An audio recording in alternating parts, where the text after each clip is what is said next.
let's take a look at how we can use some of our properties of logs to manipulate expressions containing logarithms. One of the first things we're going to learn how to do is how to expand logarithmic expressions. Basically, by using these three properties that we saw from before, that we can take a single logarithm, if it has multiple factors in it, and break it up into a lot of different pieces. Kind of like if I said log base 2 of, let's do x cubed y squared over z to the fourth. Okay, so the argument here, I'm going to put parentheses around it, is x cubed y squared over z to the fourth. Now, using these properties, let's see what we can do. You can see the overall operation in there is division, and according to our second property, that's going to be the log of the top minus the log of the bottom. So I end up with the log of the top minus the log of the bottom. Now in this first logarithm, you can see I have multiplication in there. So according to our first property up here, I can break apart this one into different logs. So I have log base 2, let's just do x cubed, plus log base 2 of y squared minus log base 2, let's just go z to the 4. Now there's no way to break these up into more pieces than what we already have, but our last rule says if we have the log of anything raised to an exponent, we can actually bring that exponent out front. So each one of these logarithms, they're taking the log of something raised to a power. So we can rewrite this as 3 log base 2 of x, 2 log base 2 of y, minus 4 log base 2 of z.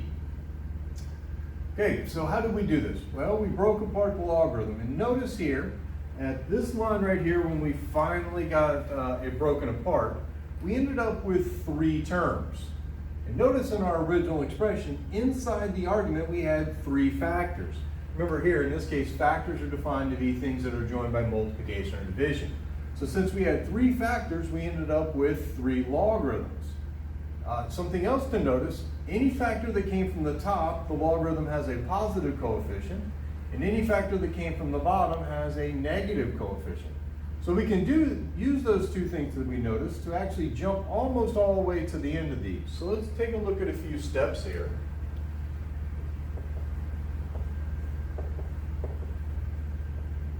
Break into the same number of logs as factors in the argument.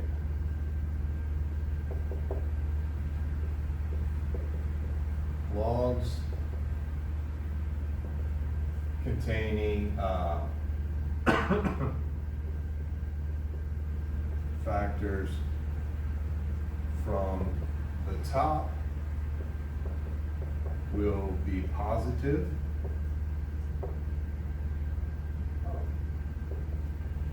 Logs containing factors from the bottom will be negative. Okay, so let's see. We had 3 factors in our argument here, so we broke it into 3 different logs. Notice any factor that came from the top has a positive coefficient, and the factors from the bottom have a negative coefficient. Now once we've done that, then all we got to do here, step 3, is bring down any exponents.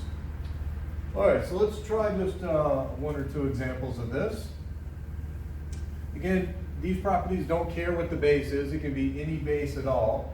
So let's just say our directions here are expand. Let's do the natural log of 3x squared over 4y cubed. All right, looking at this logarithm, there are 4 factors inside the argument. On the top, we have 2 factors of 3 and an x squared. On the bottom, we have 2 factors of 4 and a y cubed, which means I'm going to be able to break this logarithm up into 4 pieces. So we're going to do the log of each factor. If that log came from the top, it's going to be positive. And if the log came from the bottom, or the argument came from the bottom, the log is going to be negative. So the 3 and the x squared came from the top, so that logarithm is positive for each one of those factors. The 4 and the y cubed came from the bottom, so each one of those are going to be negative. Now bring down any exponents. Well, these two have exponents with it. So it's 2 ln x, the natural log of 4 minus 3 ln of y. Okay, that is completely expanded as far as we can go. Now don't get confused with the natural log. Remember, it's just a regular logarithm. Remember, the natural log of something is just log base e. All right, let's try another example here. Let's say a little bit harder. Let's just go log of x squared square root of x minus 3 over y. All right, here we're going to be able to break this logarithm up into 3 logarithms because we have 2 factors on the top and 1 on the bottom. So that's going to be log of x squared plus the log of the square root of x minus 3 minus the log of y to the 4th. All right, now we need to bring down any exponents. Well, just by looking at this, you could say the first one and the last one have an exponent. But so does this one, because remember, I'm going to write one more step here. Remember, we can write radicals using fractional exponents. That's really the 1/2 power. All right, so now if we bring down our exponents, we get 2 log of x, 1/2 log of x minus 3 minus 4 log of y. All right, so that is completely expanded. So expanding the logs is fairly important. Expanding logs is fairly important, but it's not something that we're going to see for a little while. This is really just practicing the properties of logarithms. What we are actually going to see useful is something called condensing into a single logarithm.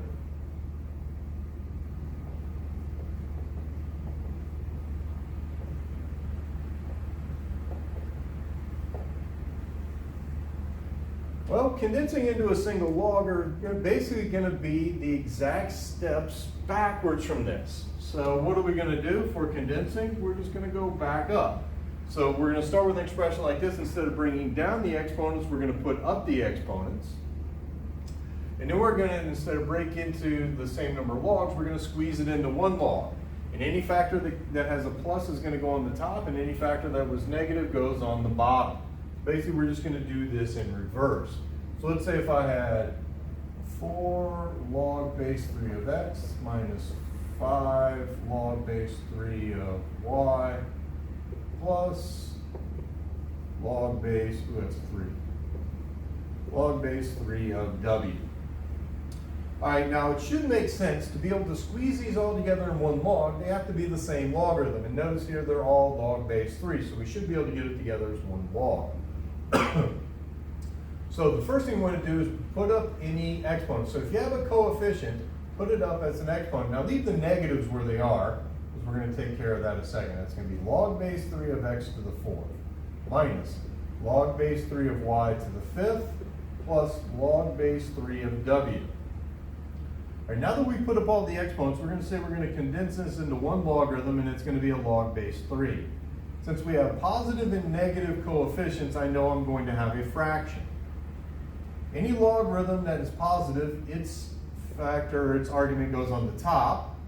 Anyone that's negative, its argument goes on the bottom. Positive, so that goes on the top. Right, so if you wanted to, you can put that in parentheses. All right, so we end up with log base 3 of x to the 4th w over y to the 5th. Basically, we're just expanding backwards. Let's try it on. Let's do log base 2 of x minus log base 2. Change it a little bit. Let's do minus 1/3 log base 2 of y plus 1/2 log base 2 of x minus 3 plus 3. All right, so here we go. We have 4 pieces, but you can already see we got a little bit of a problem. We said to be able to condense all this into a single log, they all had to be the same log. Well, the first 3 terms are log base 2, but this isn't. How in the world could I write that as a log base 2? Well, you want to think about it like this. When this expression got expanded, something simplified into that. So we know we want it to be log base 2, and we know that it simplifies into a 3. So what would we have to take the log base 2 of to get a 3? Well, think about this in reverse, right? We think about the corresponding exponential equation. 2 to the third is equal to 8.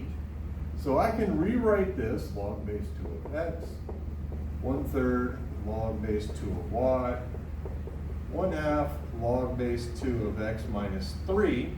Now I can rewrite this plus 3 as log base 2 of 8. Now that they all have the same logarithms, let's see if we can follow our steps to put it together as one.